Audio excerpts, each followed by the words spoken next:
kind of laughing about people who are here and who aren't here, but that's okay. We're just having a presentation and we'll ask for bill introductions and it will be a good day. So we'll call this meeting to order. It's Wednesday, January 22nd, and I'm doing that more for my benefit than yours. So first of all, I would ask if we have any requests for bill introductions. Anyone? Yes, please come forward. Good to see you. Okay. Thank you, Madam Chair and members of the committee. I'm Marley Carpenter here on behalf of the Kansas Association of Property and Casualty Insurance Companies, here to request introduction of 25 RS 0285 regarding elimination of assignment of benefits and property and casualty insurance contracts. Very good. Thank you. Committee, any questions? Any objections? Thank you. We'll get that entered. Any other requests for bill introductions? Sure, Dan, come on up. Thank you, Madam Chair. My name is Dan Murray. I'm here today on behalf of the Kansas Association of Insurance Agents, but also on behalf of the Wholesale Insurance Association, requesting introduction of a bill respectfully related to Chapter 8 that clarifies that a non-admitted carrier can sell insurance to an auto dealer, in effect. And that's 25 RS 0270. Very good. Any questions, committee? Any objections? Very good. Thank you so much. We'll get that entered. Any other requests for bill introductions? Do you have one, Alan? Good morning. The Capers Board did make a request for a bill introduction, kind of a technical thing.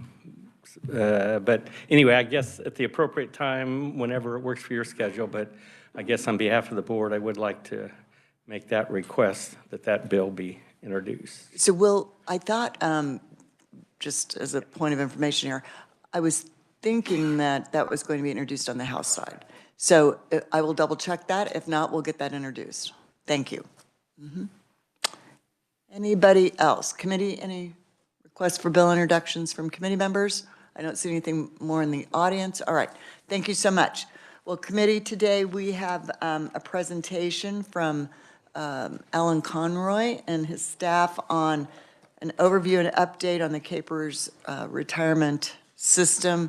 It's always interesting. Be prepared to ask a lot of questions. If it's okay, Alan, I think we might, well, how do you like to do this? There's a lot of information there. Do you like to be stopped in the middle of something with questions, or do you want to go to the end and wait for questions? Thank you, Madam Chair. I think whatever works best for you. I mean, there is a lot of information here, and some of you may have already heard some of it. And if you're on the Joint Committee, you may have already heard it 2 times now. This will make 3. But anyway, whatever works for you, I'm certainly glad to accommodate it. So. Okay. Well, committee, we'll let Alan begin his presentation. If you have a burning question that you're afraid you're not going to remember, if you don't ask it right now, then we'll stop and ask him to respond to your question. Otherwise, we'll take questions at the end. Thank you so much. Go ahead, Alan. Thank you, Madam Chair, and certainly glad to be here. I know there's several new members of the committee, and so and some of you that have been on the committee before. Perhaps you've slept since last year, and so I'll review some of the Capers basics, but it's just an overview, and there is a lot of information, so I am going to walk through at a pretty good clip, but if you have questions, of course, certainly glad to entertain those as the chair directed. Just on that very first slide, of course, if you don't have it, there's my contact information, my desk phone, my cell phone, my email. Certainly, I'm glad to respond in any way possible. So today, the chair had asked that I sort of give you that general overview. So just a little bit about Capers, a little bit about our Board of Trustees, talk about Capers membership, and then probably spend most of the time on Capers benefit and Capers funding. So I think we'll kind of really focus on those 2, but certainly some other information along the way on these other topics as well. And just to remind you, of course, you know, Capers is really a fiduciary. The agency, the trustees, the staff, really to provide retirement and disability benefits to our members and their beneficiaries.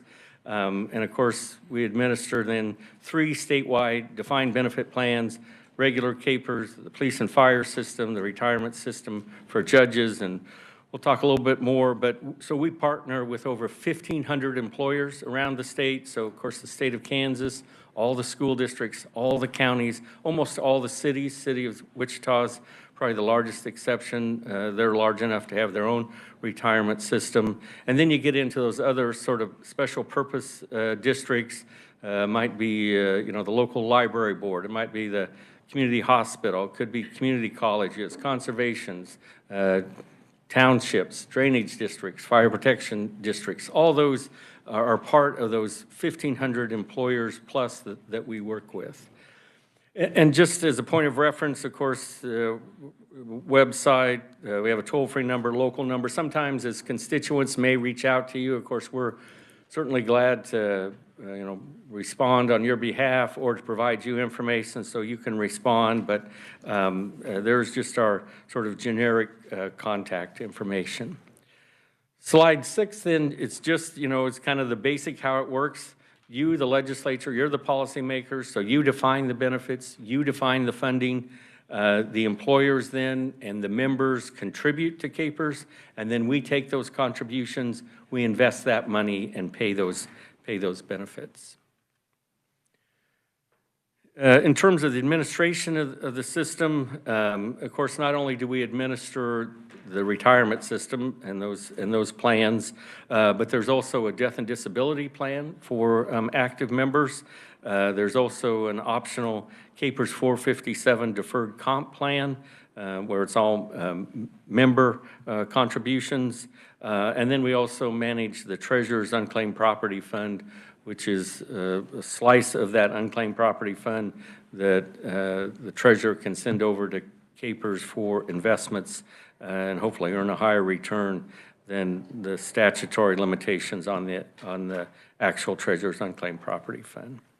All of the expenses, so management of the fund, staff, all those things are paid out of the trust fund.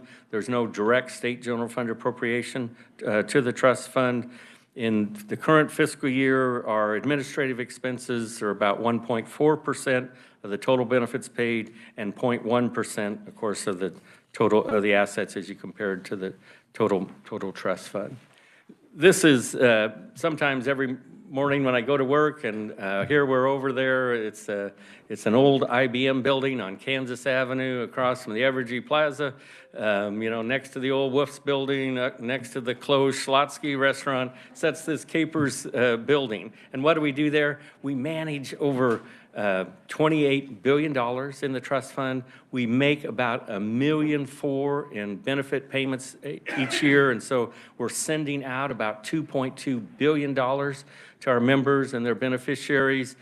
We pay out about $34 million in life insurance benefits for members who have died while working. The disability program, we pay out about $14 million a year. We have about 1,600 disabled employees, about 5,100 pension inceptions, so people that retire. There's about 38,000 new member enrollments or transfers. Maybe they're going from the state to the city or to the school district, and so we're, of course, involved in that.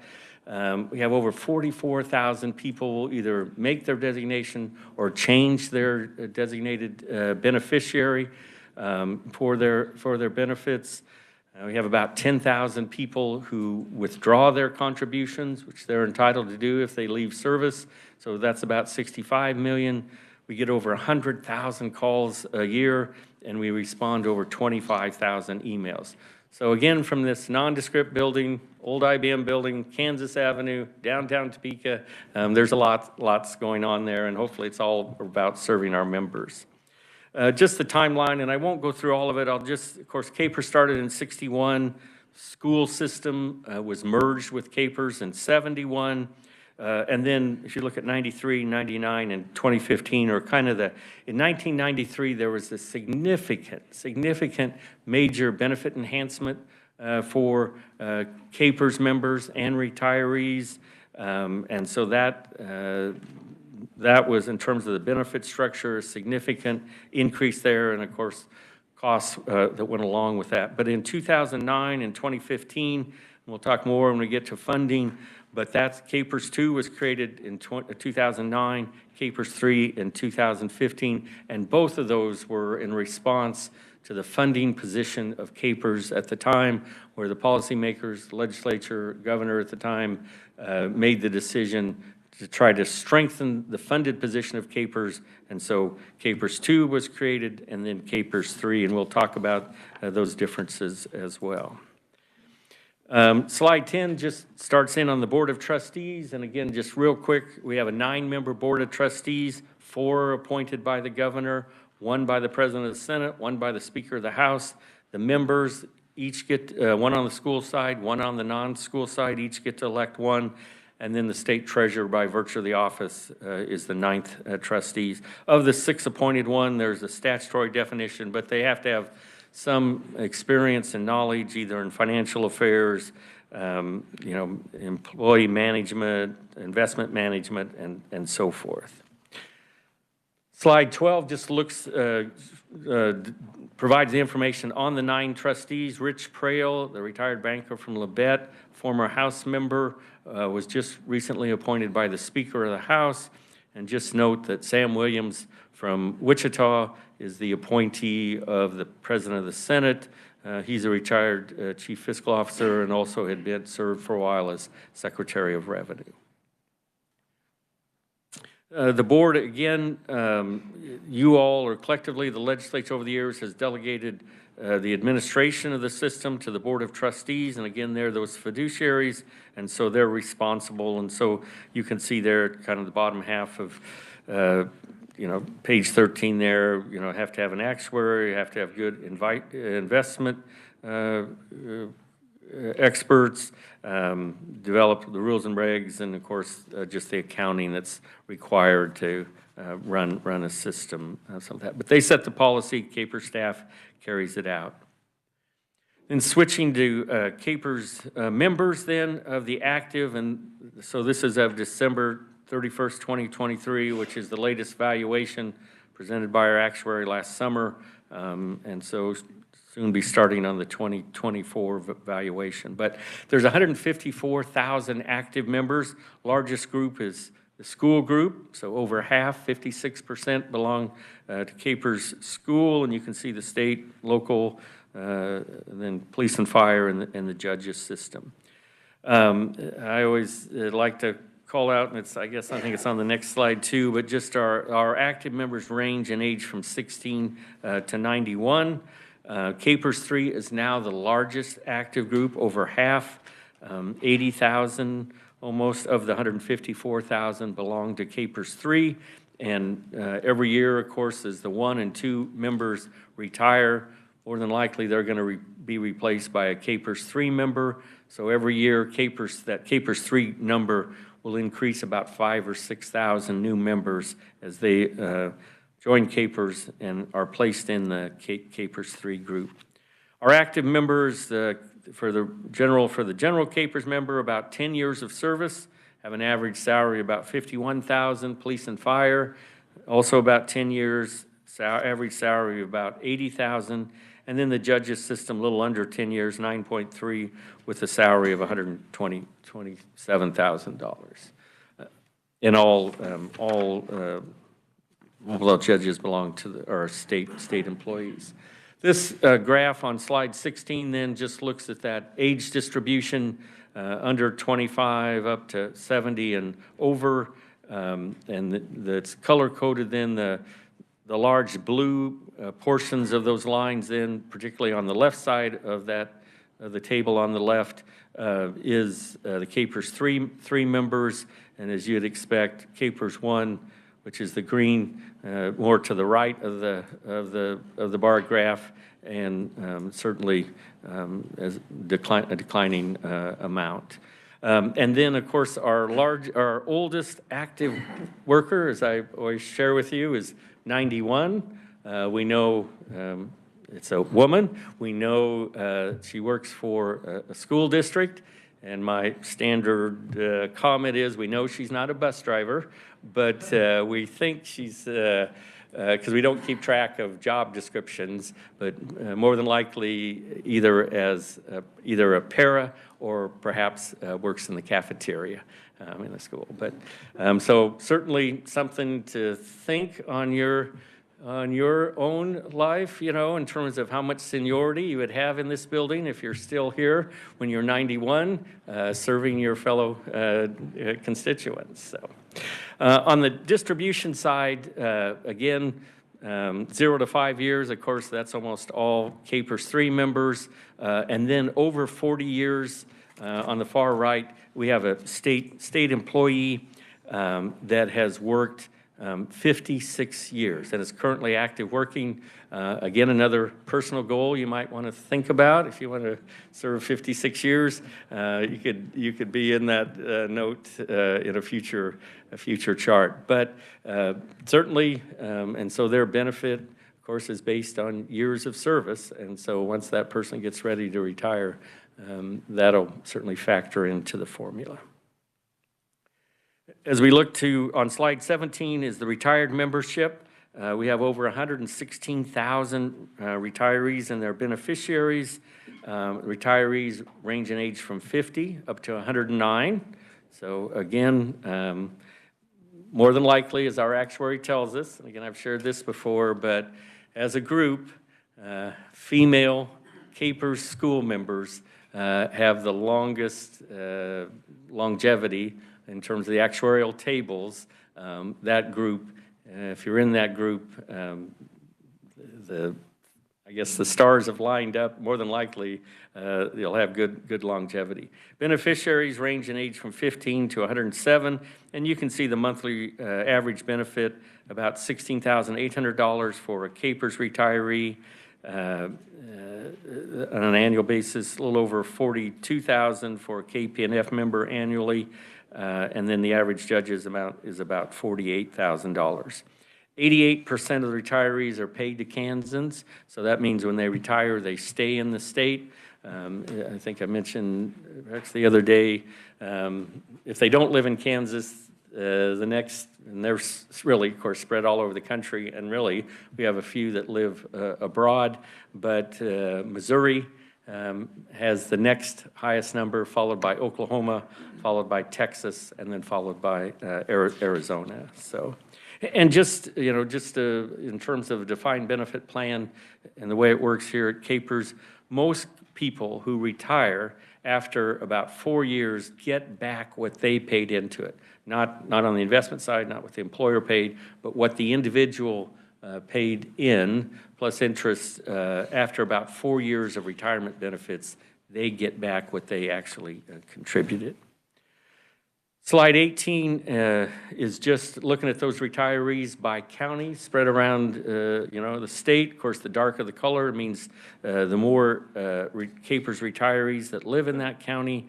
As you'd expect, perhaps maybe that Johnson County has the most, followed by Sedgwick, and then Shawnee County, and then the others you can see. Slide 19 just looks at that average monthly benefit, also by county. And again, the darker the color means the higher average benefit for that county. And you can just kind of review if you have interest in checking out your home county or home district. As we move on then to benefits, on slide 21, KPERS in the IRS jargon, we're a 401A plan, so we're a defined benefit plan. We meet the requirements. We've been approved, sanctioned, blessed by the Internal Revenue Code to meet their requirements of a 401A plan, which then gives there's certain tax advantages for our members that go along with that. And so because of that, achieving that tax advantage, then we always try to make sure if you all as policymakers decide to make any changes, which certainly you can, just to make sure that any of those changes still keep us square with the IRS, because I think as a plan, you know, as an organization, we would not want to lose that IRS approved sanctioning that our plan is a qualified 401A plan. Again, I mentioned it just briefly, but so we administer those 3 retirement plans, Capers State, School, and Local. Of course, is the largest one, and almost all the employers, those 1,500 employers would fall in that category. There's over 316,000 active, inactive, or retired members in the Capers umbrella, State, School, Local.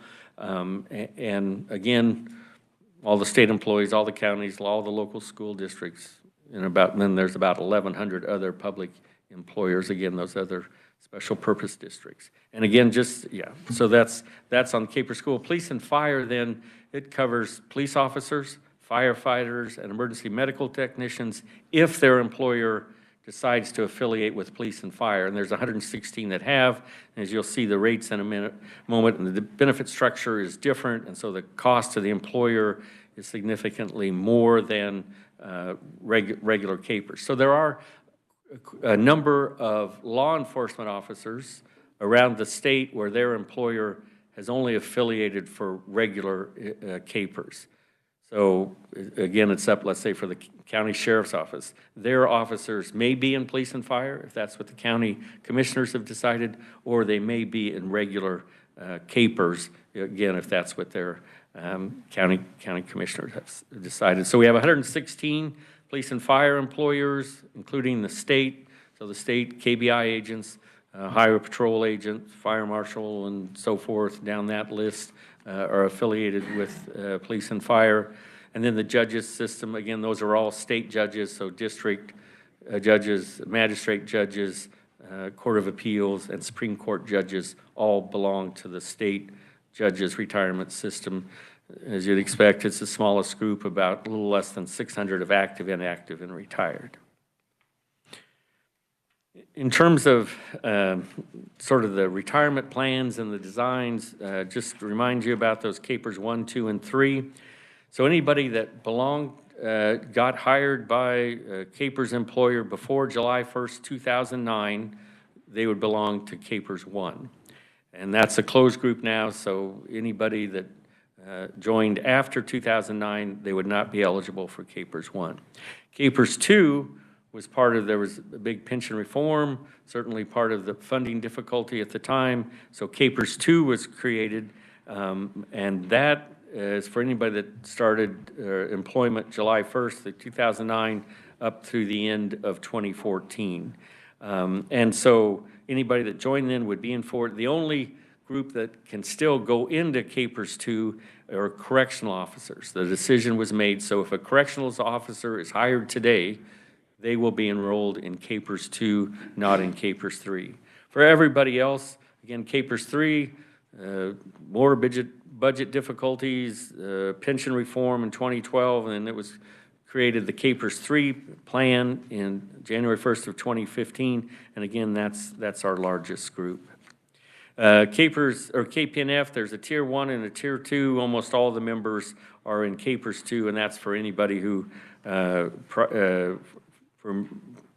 joined since July 1st of 1989. All the Capers plans are defined benefits plans or pensions, and so that just means there, as you can see on slide 24, that the plan is a retirement fund composed of those contributions from the employer, from the employee, and then those investment earnings, which are critical to the overall funding source of the fund. And of course, once they retire, then they're guaranteed monthly regular benefit payments for the rest of their life.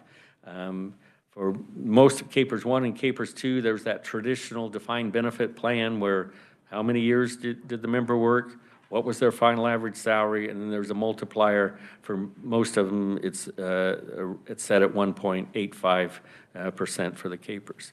Capers 3, and we'll talk a little bit more about that, it's still technically a defined benefit plan, but it's a hybrid or a cash balance plan.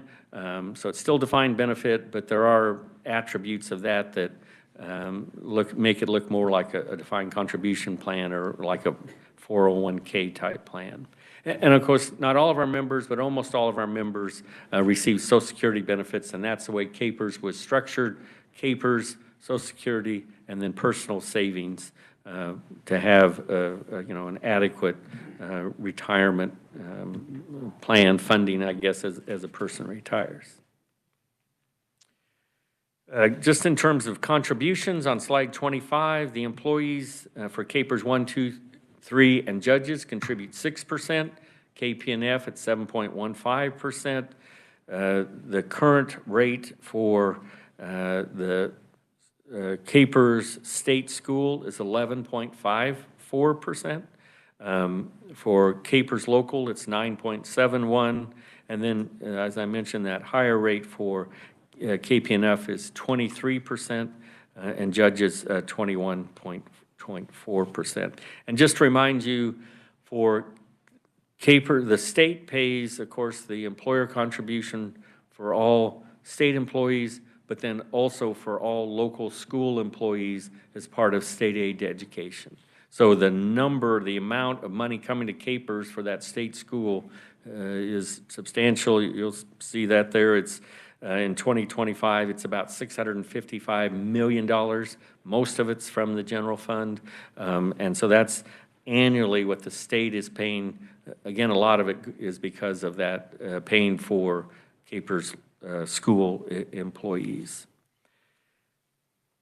CAPERS 3, the employer still, like the state, new employee, CAPERS 3, the state still contributes that 11.54%, but the CAPERS 3 members have this notational account, kind of like a 401k account, and we'll talk more about that. There's pay credits they're called in, just to really confuse things, but there's, in terms of what goes into that notational account, it's on a sliding scale. The employer, for the account, for that account purposes, it's from 3% up to 6% based on the years of service. That goes up 1% a year until there's 24 years of service. And again, we'll talk more about that in a second.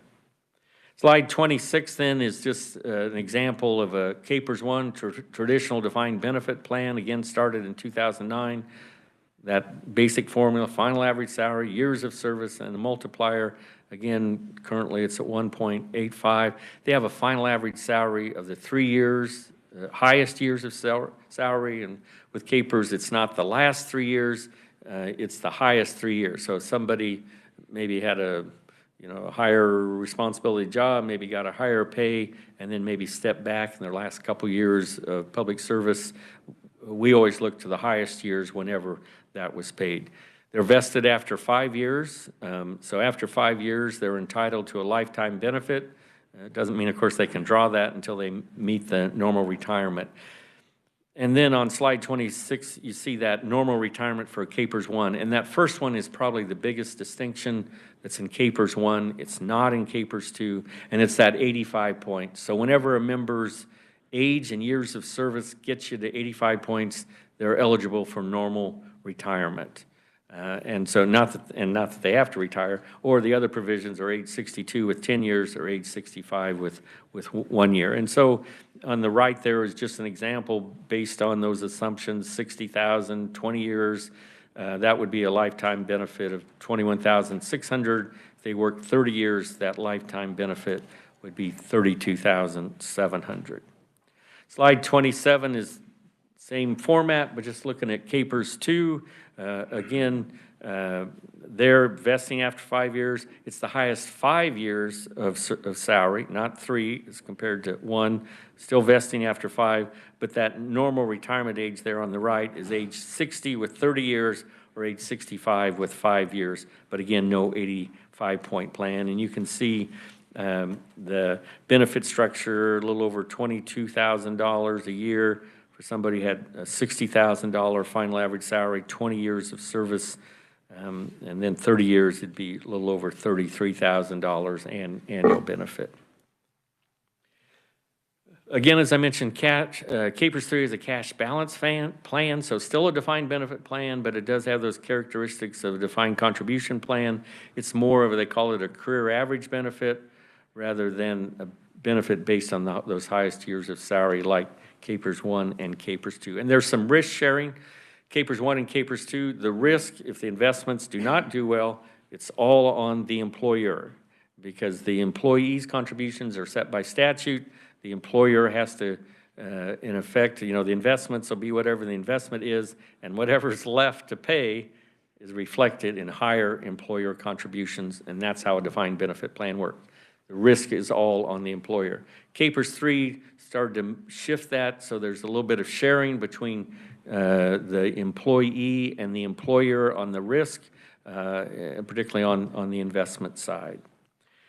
KPERS 3, though, we say there's some attributes of a 401k, but unlike a 401k, I think these 3 points are important to remember. Unlike a 401k, whatever a KPERS 3 member puts in, they never lose what they put into it. And they're always, they're fully vested in their own contributions plus interest.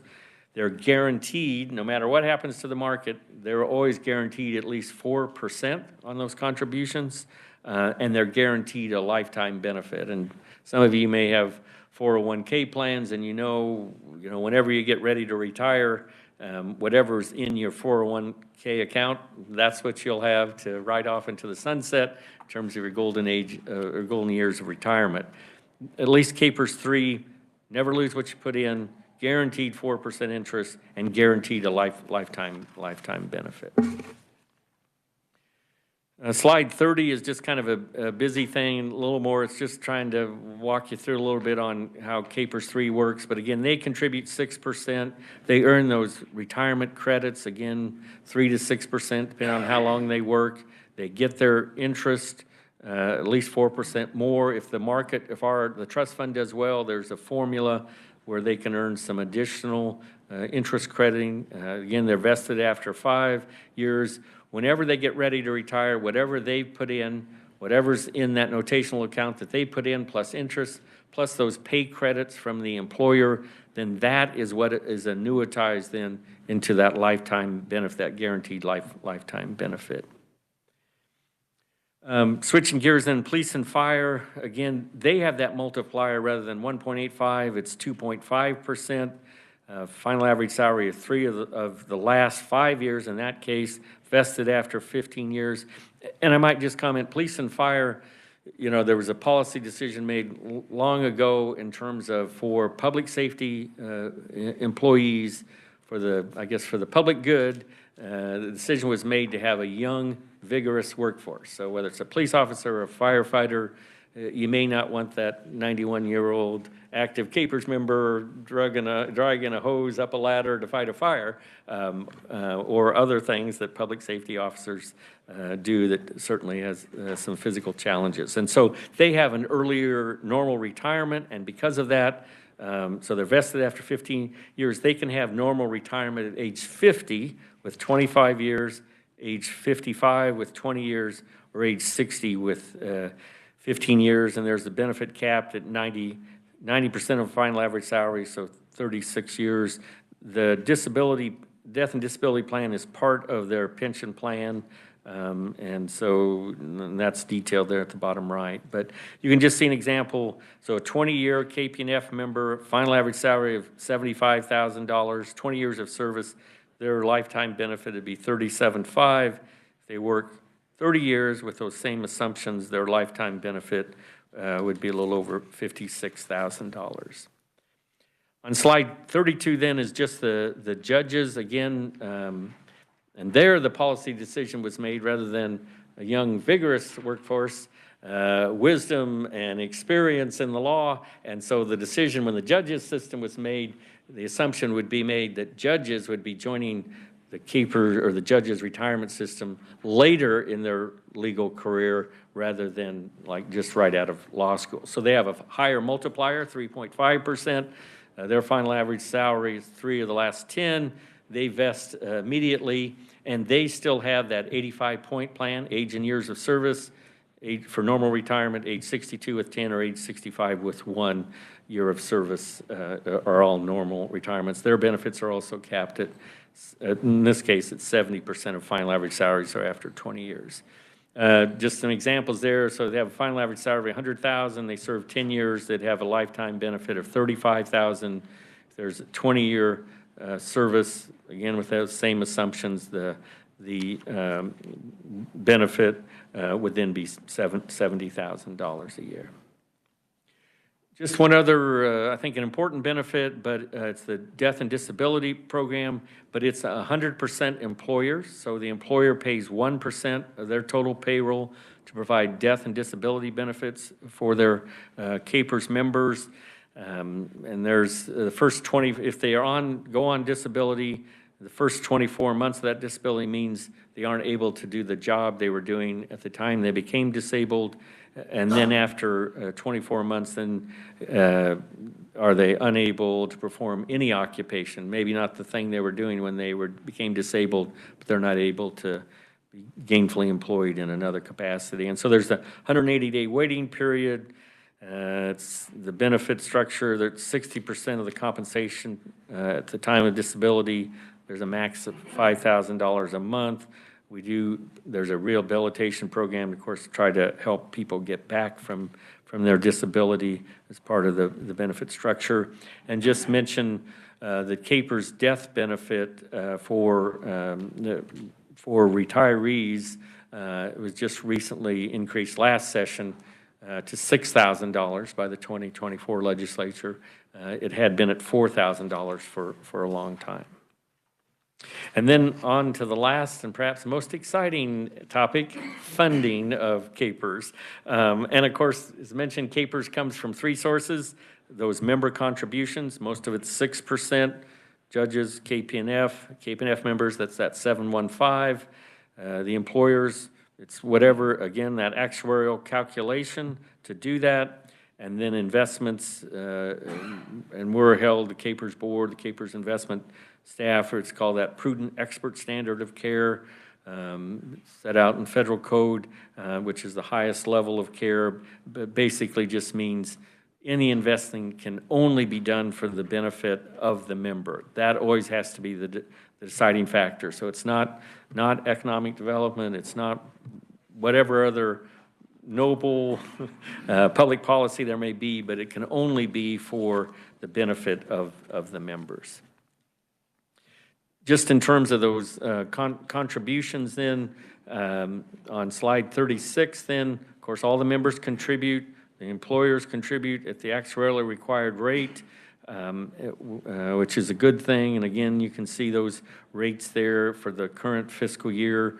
So those employer contributions, state, local, police and fire, judges, it's almost $1.1 billion that comes in, and then the member contributions then are over a half billion dollars. That investment policy, of course, on slide 37, again, it's that prudent expert standard of care, only for the benefit of the members. The CAPERS investment policy and guidelines serve, not only carry that out, but reinforces that, complies with all of any laws or provisions in terms of CAPERS investment policy. So that's all set out there. And again, it's all managed for that prudent expert standard of care.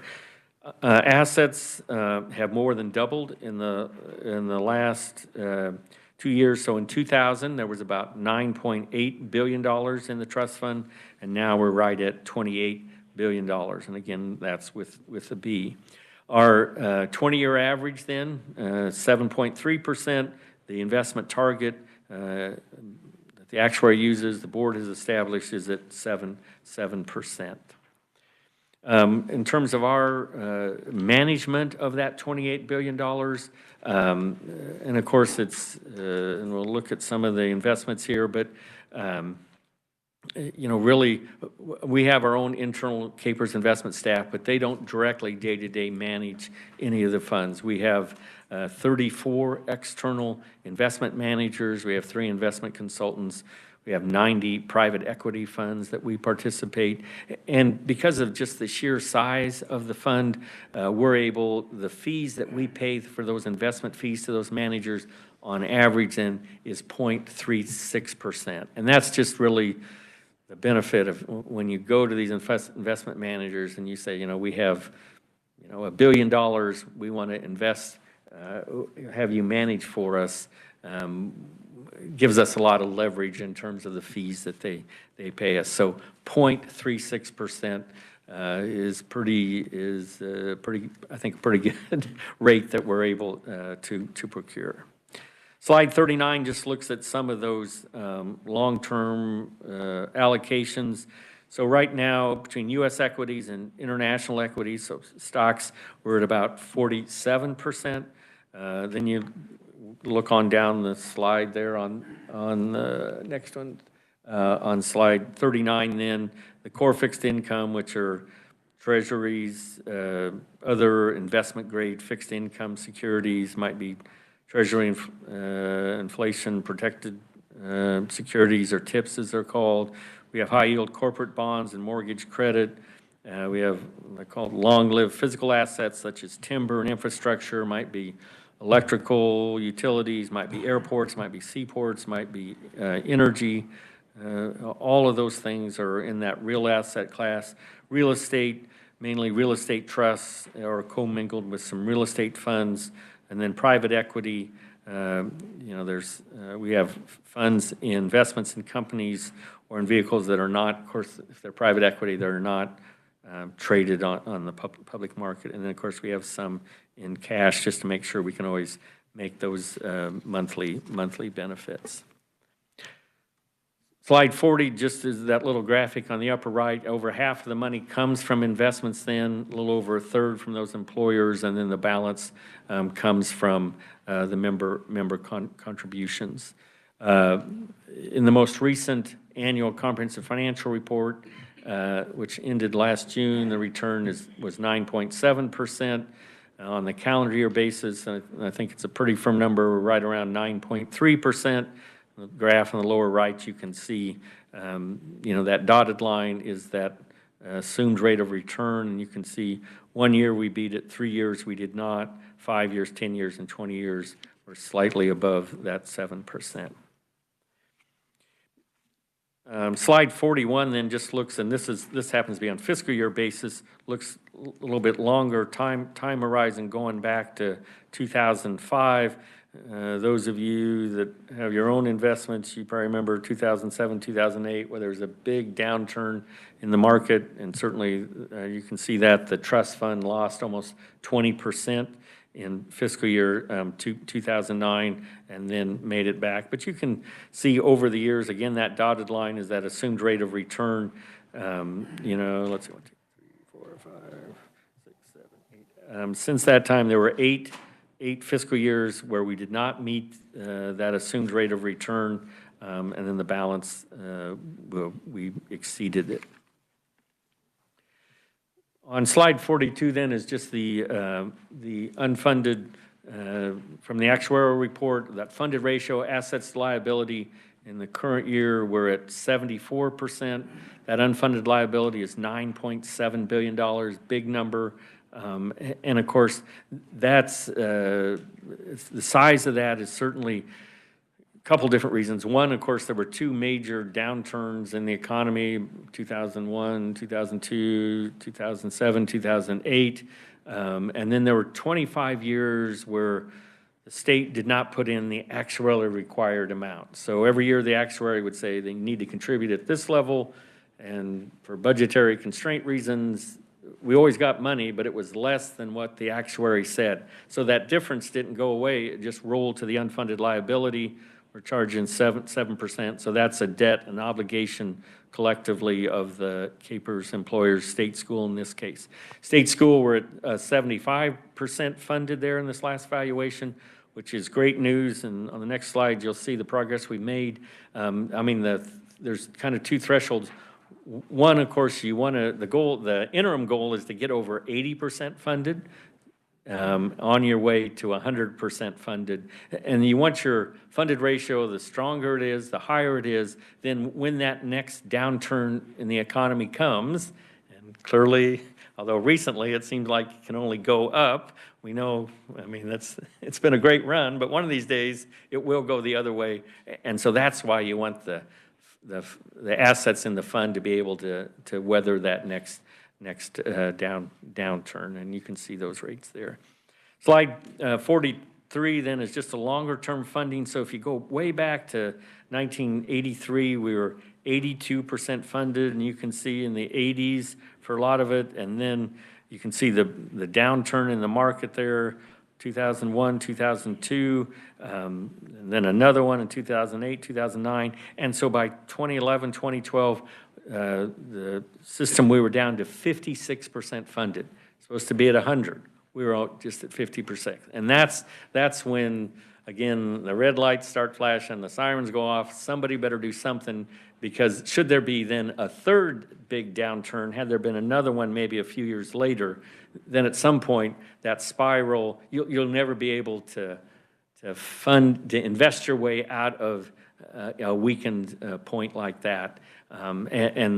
All these assumptions assume, in this case, we're currently at 2039, we'll have that unfunded liability paid off. Well, we'd never reach that. But as you can see, over the last several years, the policymakers committed to paying the actuarially required amount, which is probably the biggest single thing in terms of long-time funding.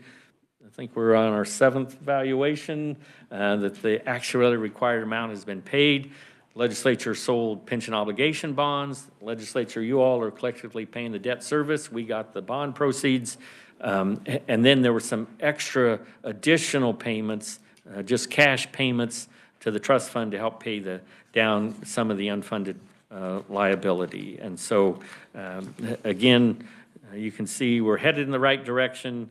It's steady forward. It's a slow incline, but the important thing is we're headed the right direction. So, and then on the last slide, and thank you for staying with me. The CAPERS funding, again, it assumes that 7%. We made progress on the funded ratio, but again, paying what's annually required by the employer is really the key to long-term funding. And collectively, to your credit, we're there. We've got over $28 billion in the trust fund. It's well diversified, and so clearly I think we're in a position to pay those benefits that the public servants have earned when they're ready to receive them. Thank you, Alan. Very thorough presentation. We've only got about 5 minutes, so we'll take a couple questions, and if we need to invite you back, would you be available? Absolutely. As folks absorb all this and come up with their questions? Senator Gossage, question? Yes, very quickly. We've talked, by the way, each time you make this presentation, each year, I understand more. Thank you so much. The school reimbursement. So when teachers came in to or schools came into the program, how does that work? So do the schools, you send them a bill that says you owe the state this much, or how does this work? Actually, it was 71, and it was the old school retirement system was merged with CAPERS, and so the decision was made, so all of the assets and liabilities, obligations of the former school retirement system became part of CAPERS. And unfortunately, because of the plan design, and I guess it was basically almost like a pay-as-you-go system. And so they brought liabilities, but not a lot on the asset side. So there was a big jump in the liabilities, in that unfunded liability, because of the CAPERS school members joining CAPERS. Legislature did provide some additional funding to help address some of that shortfall for a while out of the general fund, but they're our largest group, and of course, regular CAPERS, like state, local, as I mentioned, that system has been in place since '61, so now the school system is 10 years younger than that, so absorbing that still has been quite an issue. So I guess they brought their liabilities, and the state took that on then as part of state aid to education. So if I might, Senator Gossage. Yes, thank you. I think the question, though, is technically that's flow-through money to a school district. Could you respond to that point? Oh, I'm sorry. Because that's yes, the billing piece. How does it, yeah. Right. So every month, every pay period, they send in their payrolls, and then that CAPERS contribution rate, 11.5%, then they that's what the employer pays. But for the state school members, I'm getting there, sorry, it's it goes to the State Department of Ed, that state, so the school employer contributions for local school people, goes to the State Department of Ed, they send it to the school district, who sends it to us. And there's all the requirements. It can only be used for Capers School. It has to be sent to us right away. So it's kind of an in and out thing. It does touch the local school budget, so that those Capers contributions are part of the local school budget, but it comes from the State Department of Ed to the school, to us, from the school district to us. And I guess you probably know more about it than I do. Senator Arterbright as well, but it really does just flow through, and usually it's the same day. So, any other questions? Yes, Senator Haley. Very briefly, and thank you, Madam Chair, and thank you, Mr. Conroy. For those who haven't met him before, the new members, the history of Mr. Conroy with this legislative process and nationally is phenomenal. And wherever you go, respected with that. Where did you start here? And if point of privilege, if you would, you begin here, if you will, about the celebrated relative genius that we have. I worked, yeah, almost 3 decades for the Legislative Research Department, so. And then weren't you budget? I worked in the budget division for a few years prior to that, and then, but budget, finance, retirement has, I guess, been my niche, if that's what it is. He is celebrated and much appreciated. And final question, what I'm asked about most is, when are we going to bring an increase? How often has there been an increase among our retirees? And what can we do to augment that? That's the question I'm asked most in my district, and didn't know if we can project or if we can look at what that. Yes, I mean, certainly in the plan design, there's no guaranteed cost of living adjustment. So if and the legislature has to grant it, Capers Board doesn't have that ability. And so that means then it hasn't been pre-funded. So it increases that unfunded actuarial liability. But the last time the legislature granted a cost of living adjustment was in 2008, but the person had to be retired 10 years. So anybody that's retired from Capers since 1998 has not received a cost of living adjustment. They're still receiving the monthly amount that they started receiving when they retired. I don't know how often that is, Madam Chair, how often that is in other states, but I hear about it quite a bit and what we can do to augment it. Also, the use or lose concerns me too. When a retiree dies, that's it. There is no residual benefit for heirs. It's only for the life of the retiree. So I guess it'd be up to the member. So when that person retires, they could take the maximum amount, and if so while they're living, they can take the maximum amount, or they could designate a joint survivor, often a spouse, and so their monthly benefit for the member is, well, and it's on an age difference, but is probably less, because if the member dies first, it will continue to the spouse for the rest of the spouse's life. I'm grateful to you, Mr. Conroy, and Madam Chair. Thank you for your indulgence. Committee, we're going to have to adjourn here so we can get to our 10:30 committees, and we have a 2-minute planning meeting. So if we have more questions, I'll reach out to you, and you would be more than happy, I'm sure, to come back and educate us. So thank you so much for being here today. Always very informative. Committee adjourned.